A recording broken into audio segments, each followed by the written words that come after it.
Қайырлы күн, каналыма қош келдіңіздер. Бүгін сіздермен жүзімнен тосап жасайтын боламыз. Жүзім тосабы өте дәмді болып шығады екен. Сіздер де бірге жасап көріңіздер. Алдымен бір жәшік жүзім алып келіп алдым. Қатысынан домалағынан алғандарыңыз дұрыс. Тазалап аламыз, біртіндеп барлығын жаманын тастап, жақсысын алып, 2-3 мәрте жуып аламыз. Одан кейін осылай мөлдіреп шығады. Сол кезде бір ыдысымызға салып, суы шыққанша бір түнге қойып қоятын боламыз. Яғни қант араластырамыз.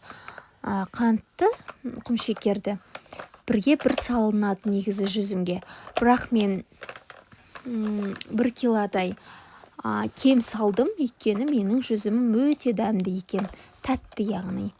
Сондықтан кішкене азырақ салдым тәттісін. Ал сіздердің жүзімдеріңіз қышқылдау болса, онда бірге бір салғандарыңыз дұрыс. Ал жүзімдеріңіз тәтті болса, онда бір келісін кемітіп салсаңыздар болады.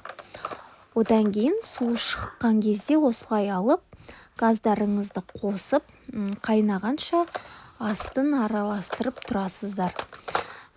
Осындай эмалированный дейді ғой, ыдысқа қайнатсаңыздар, жақсы шығады, асты күймейді.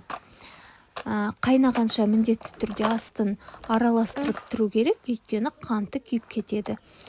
Мінекей бір 10-15 минутта қайнағаннан кейін осылай көбігі шығады. Көбігін алып отырасыздар. Қасықтың көмегімен алып отырсаңыздар болады. Одан кейін 25-30 минутта тосабымыз дайын болады.